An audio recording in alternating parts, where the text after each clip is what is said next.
أعوذ بالله السميع العليم من الشيطان الرجيم بسم الله الرحمن الرحيم الحمد لله رب العالمين والصلاة والسلام على أشرف المرسلين هو سيدنا محمد بن عبد الله وعلى أهله وصحابه ومن سلك مسلكهم بإحسان إلى يوم الدين أكي أولون ọba tó tún ní kémi àti yín ká tún jọ máa bẹ lónìí mímọ̀ ṣe wa kọ́ owó ọlọ́run ló ṣẹ́ wa kù àwa tọrọ ọlọ́run ta kí atọrọ àlékún ìkẹ́ àtàlékún ìgẹ̀ fún anabiwa Muhammad anabi tó já sí pé hudan wa rahmatan lil alamina ìmọ̀nà àti ìkẹ́ ló jẹ́ fún gbogbo ayé bí kì bá ń ṣọlá anabi ni ibo ni gbogbo wa làbá wà lénìí àlékún ìkẹ́ àlékún ìgẹ̀ ọlọ́run bá wa ṣe fún anabiwa Muhammad ìkẹ́ náà kó má mọ lórí ànábì nìkan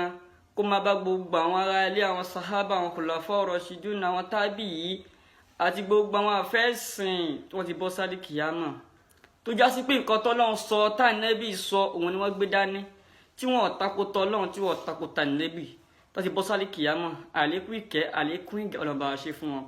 àwa tọrọ ẹ̀mí gígùn àtàlékún àlàáfíà ara fún gbogbo àwọn àfẹ́sìn tí wọ́n jíṣẹ́ ọlọ́run lọ́wọ́lọ́wọ́ tó já sí pé qala Allah qala Rasul ohun tọ́lọ́run sọ tànàbí sọ òun ni wọ́n gbé dání wọ́n tako tọ́lọ́run wọ́n tako tànàbí irú wọn bẹ́ẹ̀ látòrí àwọn bàbá wa Sheikh Imran Eleha àwọn àfáà wa Sheikh Saidi Shitu àwọn àfáà wa Sheikh Mofọlọ́runṣọ́ Jamiu Baba àwọn àfáà wa Sheikh Suleiman Ẹ̀sà Òkèwàn àwọn àfáàwà Ọpẹ́yẹmí Mutahir àwọn àfáàwà Abdullahi Mustapha tó fi kárí gbogbo àwọn àfẹ́sìn bẹ́ẹ̀ ẹ̀mí gígùn àtàlékún àlàáfíà ọlọ́mbà ṣe fún wọn.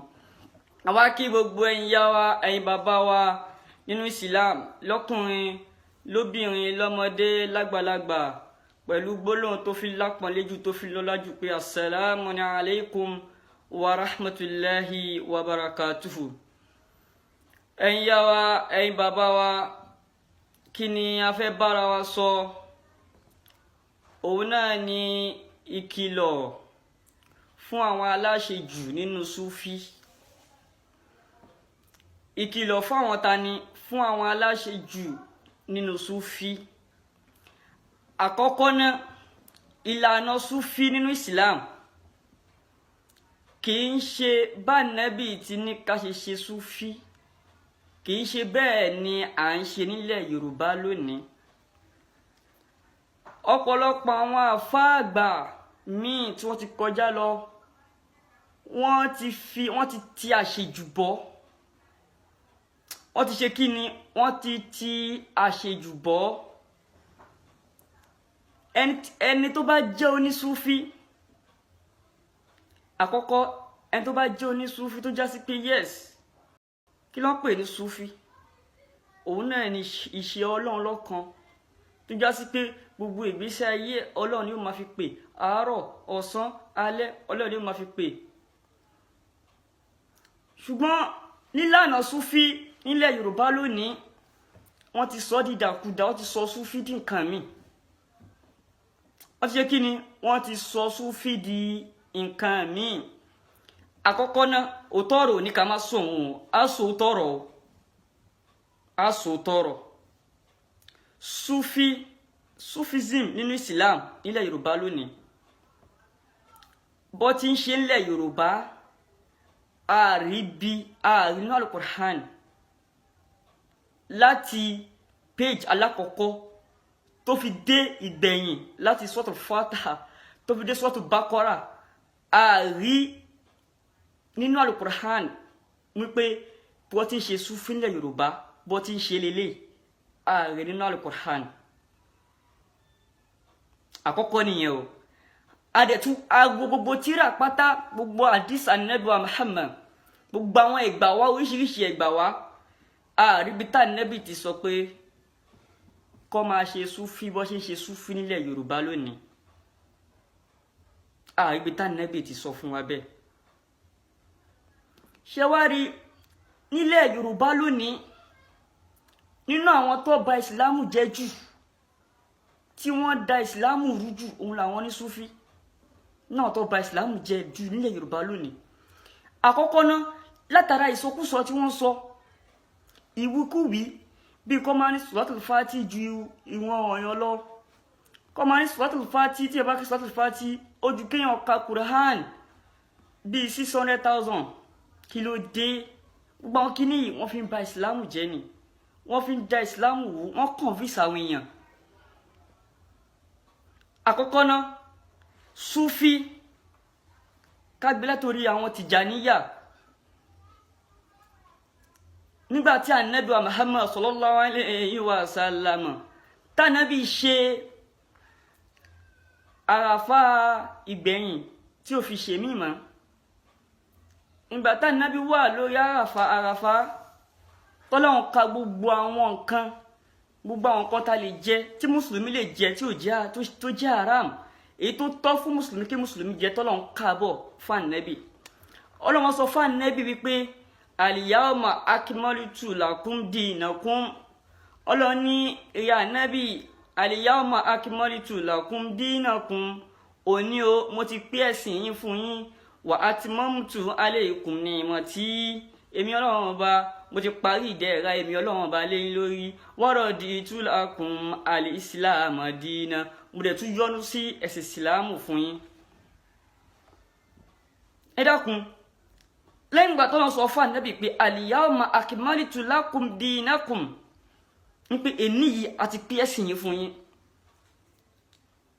àdẹ̀wò gbogbo ìgbésí ayé Ànábì ààrí níbi tá Ànábì ti jòkó tánàbì ti taṣọ funfun síwájú, ààrí kà nínú hadith, ààrí kà nínú Al-Qur'an bẹ́ẹ̀. Ọlọ́run ò júwe fún Ànábì bẹ́ẹ̀, Ọlọ́run ò ṣe kí ni, Ànábì ò dẹ̀ sọ, ààrí tánàbì ti sọ, ààrí níbi tí kí ni ti ṣe tí Ànábì ti ṣe, ààsì rí àwọn sàhábà tó ṣe, ààrá àwọn tábìí tó ṣe.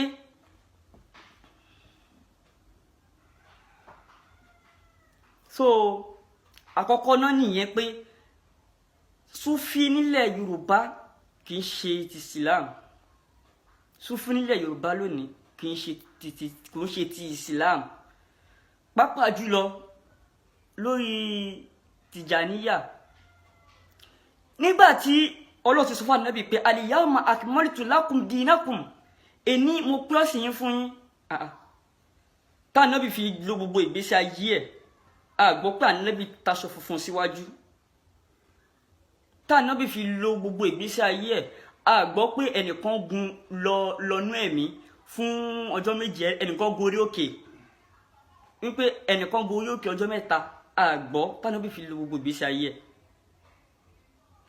Kódà nígbàtí nínú hadith an Umar radiyallahu anhu, Umar ló gba hadith náà wá. Umar ní baynama nahnu julusun inda rasulillahi sallallahu alayhi wa sallam zata yawmin. Umar ní àjòkó sọ́dọ̀ Ànábì Muhammad zata yawmin ní ọjọ́ kan, izitola alayna rajulun, bẹ́ẹ̀ ni alákùnrin kan wá yọ sí wa. Ṣẹ̀dídù síyábì. Umaru ní alákùnrin yẹn aṣọ ohun rẹ̀ funfun, ṣẹ̀dídù sáwádìí ṣáàrì, irun orí rẹ̀ dúdú kirikiri, la yura alayhi asaru safari, kò wá sí àpẹẹrẹ ìrìn àjò kankan lára rẹ̀, wala ya'rifu minna ahadu. Zainab Umaru ní ẹni kọ́kọ́ ò dẹ̀ mọ̀ nínú wa, àtà jálásà ila nabiyyi sallallahu alayhi wa sallam, títí alákùnrin náà fi lọ jòkó sọ́dọ̀ Ànábì, fàásì lárúkúbátẹ́ yìí, ó wá fi erúkún rẹ̀ méjèèjì ó fi kọ erúkún Ànábì, àwàdọ́ akáfẹ́ yìí aláfọ́ àkìzẹ́ yìí, ó wá káwọ́ rẹ̀ méjèèjì ó kalẹ̀ ìtàn Ànábì. Ọlákùnrin náà wá ní kọ́ọ́là, ó wá sọ pé yá Muhammad, ó wá pe Ànábì wípé yá Muhammad, ìrẹ́ Muhammad, akhbirni anil Islami, ìyá Ànábì fún mi níwò nípa Islam. Ibi tá ń lọ nìyẹn o, ẹ̀yà wa ẹ máa bá wa ká lọ. Ẹni sọ fún Ànábì pé akhbirni anil Islami, ìyá Ànábì fún mi níwò nípa Islam. Kí Ànábì wá sọ fún? ṣé nígbà tá ànábì ń ka tánábì wá fún nírò ṣá ànábì ní ká taṣọ funfun síwájú nínú Islam ẹ ká máa kà lọ. Ànábì wá sọ fún alákùnrin náà wípé sallallahu alayhi wa sallam, ànábì ní al-Islam kò tá ń pè ní Islam an tashhada an la ilaha illallah, òun náà ni ká jẹ́rìí pé kò sí Ọlọ́run ọba mìíràn illallah àyàfi Ọlọ́run. Ká ṣe kí ni? Ká gbà wípé kò sí ọba kan níbi kankan, kò sẹ́nìkan tó lè ràn wá lọ́wọ́ tó yàtọ̀ sí Ọlọ́run, kò sí ẹnìkan tá lè gbé agbára fún tó kọjá Ọlọ́run. Wa anna Muhammadan rasulullahi, kádà gbà pé ànábì wa Muhammad jíṣẹ́ Ọlọ́run ọba ni. Wa tuqima salata, ká máa gbéhùn dúró. Wa tutiya zakata, ká yọ zaka. Wa tasumu ramadana, ká gbà Ramadan. Wa tahujjal bayta in istata'ta ilayhi sabila, ká dẹ̀ lọ sí ká ṣe hajj fún ẹni tó bá ṣe kíni, fún ẹni tó bá lágbára tó ní owó tẹ́tẹ̀ ní àlàáfíà ká ṣe hajj. Àwọn nǹkan tí ànábì kà fún alákùnrin yẹn nìyẹn o. Àwọn nǹkan tí ànábì kà fún alákùnrin yẹn nìyẹn. Ànábì ò ká fún pé ẹ taṣọ funfun síwájú kẹwàá rọ kiri kẹ́. Ànábì ò ká bẹ́ẹ̀. Ìgbà tánábì dé lọ tán ààrí nínú àwọn sàhábà tó ṣe. Nínú nǹkan tó lè múyàn wọlé wọná jù láyé yìí bídíà ni o. Bídíà ọ̀fìn kullu bid'atun dalalah, gbogbo bídíà pátá ànú ni. Ànú dẹ̀rẹ́ yìí finar inú náà ni o. Ẹ̀yin yá wa, ẹ̀yin bàbá wa, a gbọ́dọ̀ máa ṣọ́ra wa kú nínú bídíà. Súfì ilẹ̀ Yorùbá bídíà ni. Torí àbáláwà nẹ́bì agbọn alukur'an, ààrin nínú alukur'an, ààrin nínú hadith nẹ́bì. Kí ní bolawa kí làwọn dààmú ara wa sí ilé ayé. Nǹkan tó lọ́wọ́ ìgbà tá nẹ́bì tó àsìkò tá nẹ́bì fẹ́ kú, ànábì ní tarakitu fikum amrayni, ànábì ní mo fẹ́ fi ọ̀rọ̀ méjì kan kalẹ̀ fún yín lan tadilu bima tamasakitum bihima, ànábì ní tẹ́ bá gbá ọ̀rọ̀ yẹn mú, tẹ́ bá ṣiṣẹ́ tọ̀ lan tadilu ẹ̀ ní sọnù kitaballahi, tíré Ọlọ́run wa sunnata rasul àti sunna nabi. Nǹkan méjì tá nabi fi kalẹ̀ fún wa nìyẹn o. Ànábì ní kitaballahi, tíré Ọlọ́run ìyẹn alukur'an, wa sunnata rasul àti sunna nabi. Tá nabi ní that is to say alukur'an ní ká tẹ̀lé, gbogbo tá bá rí ní sunna nabi ó ní ká ṣe kíni ká ṣe. Àdẹ̀rí nínú sunna nabi tá nabi ti tẹ́ aṣọ funfun síwájú, ààrí nínú súnà nábì tí tànábì tó gòkè mí fún ọlọ́jọ́ méje tó wá sọ̀kalẹ̀ tó wá pa adìyẹ tó tẹ̀jẹ̀ sílẹ̀, ààrí nínú súnà nábì bẹ́ẹ̀. Níbo la ti wá rí tiwa nílẹ̀ Yorùbá? Ẹ jẹ́ ká bìrà wa léèrè. Níbo la ti rí tiwa nílẹ̀ Yorùbá tá ń ṣe lónìí? Ọlọ́run dákun ṣọ́ wa kúrò níbi bídíà Ọlọ́run o. Ọlọ́run ṣọ́ wa kúrò níbi bídíà o. Àwa ẹ̀yin yá wa, ẹ̀yin bàbá wa, a gbọ́dọ̀ ṣọ́ra wa kúrò níbi bídíà. Àwọn kan wà tó já sí pé aláṣejù ni wọ́n nínú ẹ̀sìn. Aláṣejù. Kí ló dé tó fi máa pe gbogbo àwọn àfáà súnnà láṣà? Kí ló dé? Torí pé àwọn nǹkan tó já sí pé kò dá nínú Islam tí wọ́n ń kọ̀ lódì pé fi ń pe àwọn àfáà súnnà láṣà. Nǹkan tí ò dá, nǹkan tí ò dò lórúkọ méjì, kò dá náà ni kò dá ń jẹ́. Súfì nílẹ̀ Yorùbá kìí ṣe súfì tọlọ́run, kìí ṣe súfì tànábì, kìí ṣe tọlọ́run àti tànábì o. Ànábì ò taṣọ funfun síwájú níbi kankan. Àdẹ̀rí nínú Al-Qur'an tọ́lọ́run tí ń tẹ́ bá fẹ́ pè mí Ọlọ́run ọba ẹ taṣọ funfun síwájú. Àrí nínú Al-Qur'an níbẹ̀. Àbí ẹni tó bá rí bẹ́ẹ̀ kó gbé jáde o. Tí wọ́n náà bá rí pé orí nínú Al-Qur'an vásì báyìí pé Ọlọ́run ní ẹ taṣọ funfun síwájú kẹfì lè pè mí, ẹ mú jáde. Àbí ẹ wá rí nínú àdìsá nẹ́bí tánàbí ti ní tẹ́ bá fẹ́ pè Ọlọ́run o ẹ taṣọ funfun síwájú kẹ pè. anabi ní afdalu zikir la ilaha illallah ohun tó fi ń lọ́lá jù nínú àsìkò náà ni kéèyàn máa ṣe la ilaha illallah. Jókòó nínú ilé rẹ kó mú tẹ̀síbà bó jẹ́ max ló bá wà ní jókòó kó mú tẹ̀síbà rẹ kó fa la ilaha illallah la ilaha illallah la ilaha illallah. Jókòó wá lọ jókòó síbi tó ti táṣọ funfun síwájú ìyẹn ti dẹ́bọ ó ti di shirk. Kí ni tí mo sọ funfun yẹn ọlọ́fẹ́ fi gba ànábì lálejò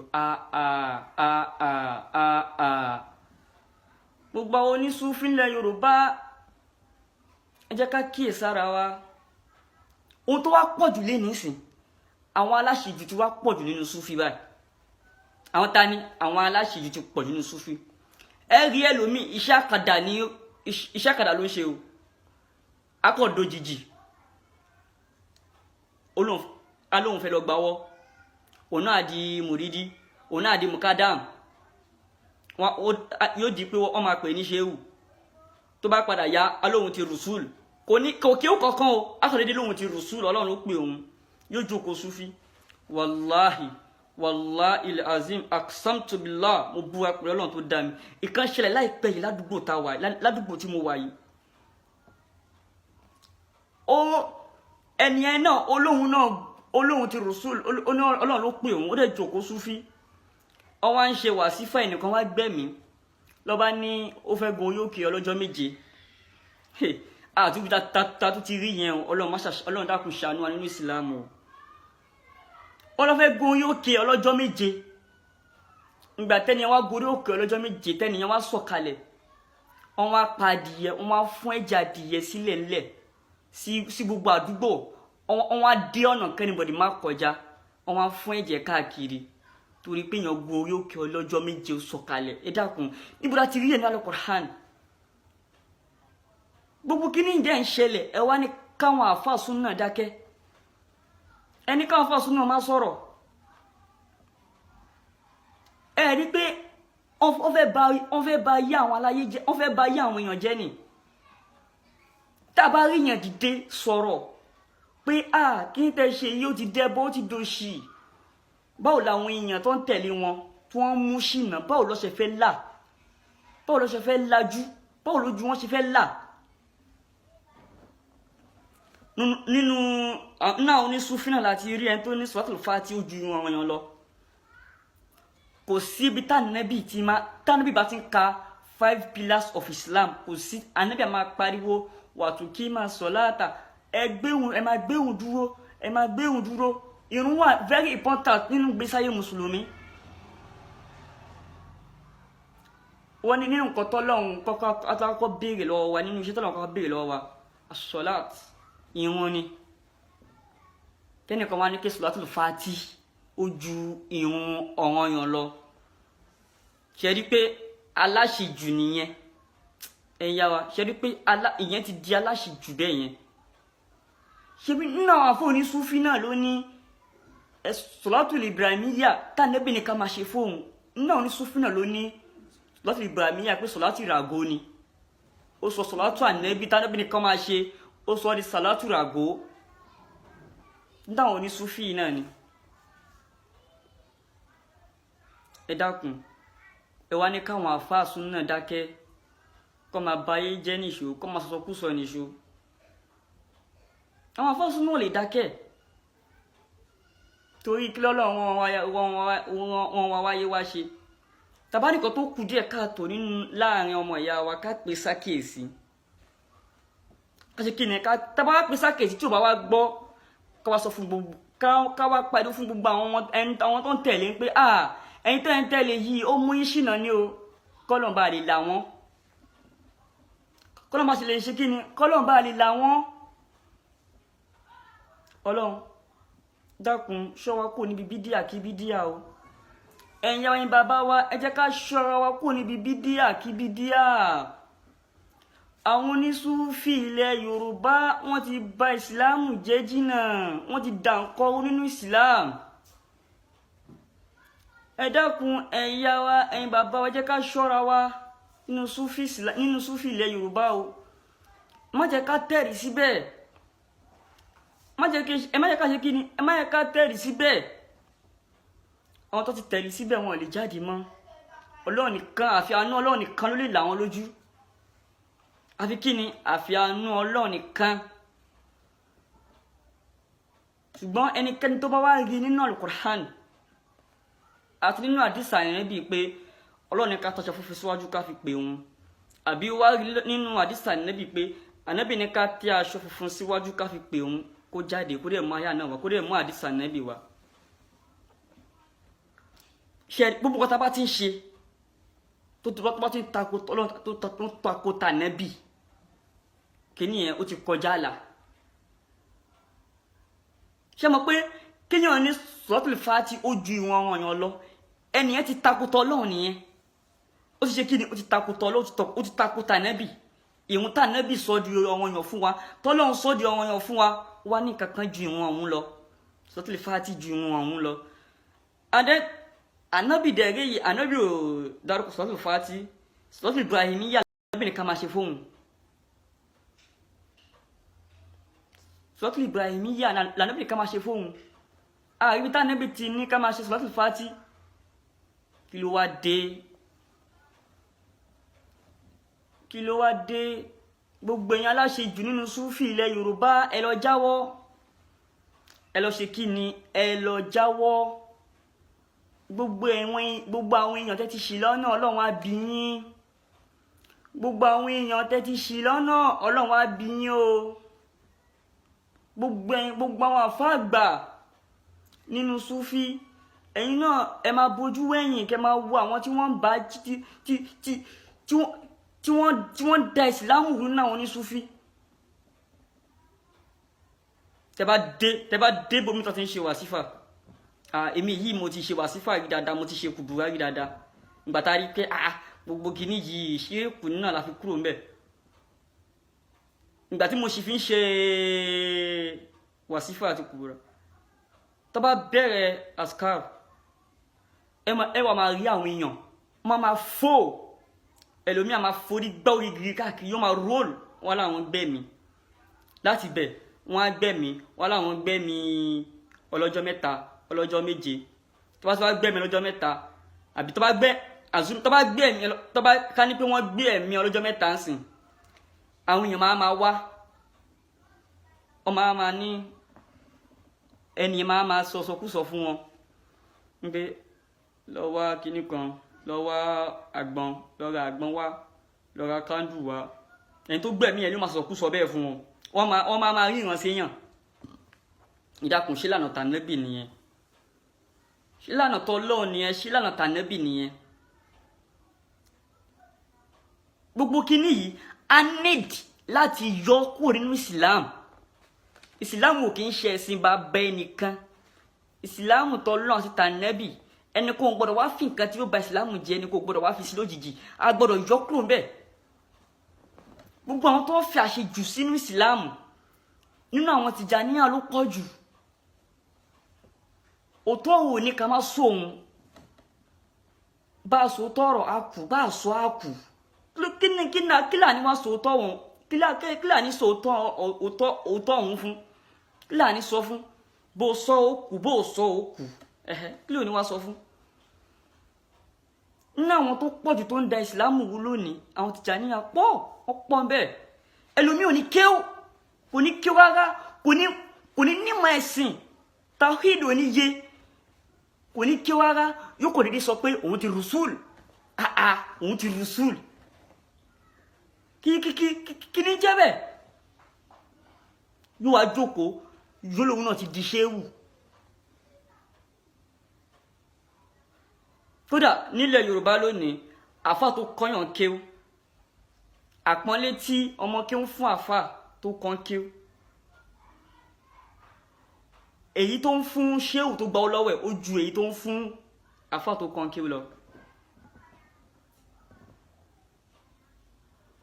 Ọlọ́run dákun má jẹ́ a bá wọn ṣìnà Ọlọ́run làwa kúrò níbi gbogbo rédèrèdè rọ̀bọ̀ rédè yìí àwọn náà dẹ̀rẹ́ yìí àní dákẹ́ á máa sọ títí Ọlọ́run á fi la àwọn ọ̀pọ̀lọpọ̀ èèyàn lójú alhamdulillah Ọlọ́run dẹ̀ ti ń la àwọn èèyàn lójú alhamdulillah Ọlọ́run ti ń la àwọn èèyàn lójú ọlọ́run dákun ṣọ́ wa kúrò níbi bídíà kí bídíà o kúlù bìdí àti dọ̀láàlà gbogbo bídíà pátá ànú ni gbogbo ànùdẹ̀rẹ́ yìí náà ni sòsé náà ni gbogbo àwọn tá a fi àṣejù sínú ẹ̀sìn ẹ jẹ́ ká lọ káwọ́ wa kò èèyàn aláṣejù nínú ẹ̀sìn gbogbo ẹ̀yin tẹ́ sọ́ra yín di ṣéwò òjijì tẹ́lẹ̀ ti rùsúùlù ẹ má bà ìsìlámù jẹ́ fún wa ẹ má da ìsìlámù rú tẹ́ bá fẹ́ mọ̀ pé fẹ́ máa ṣẹbọ yín ẹ má pàtọ́ Ọlọ́run pọ̀ mọ́ ẹ má dá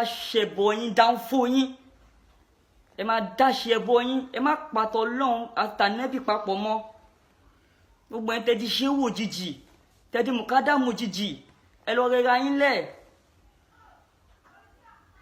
ẹ má da ìsìlámù rú ẹ má ṣàwọn lọ́nà mọ́ lágbára Ọlọ́run á tún sọ̀rọ̀ lórí part 2 náà ń bọ̀ Ọlọ́run ṣàmùnà ẹnì kọ̀ọ̀kan wá o Ọlọ́run má ṣì wá lọ́nà o la hawla wala quwwata illa billahil aliyyil azim àtọ̀rọ̀ fún gbogbo àwọn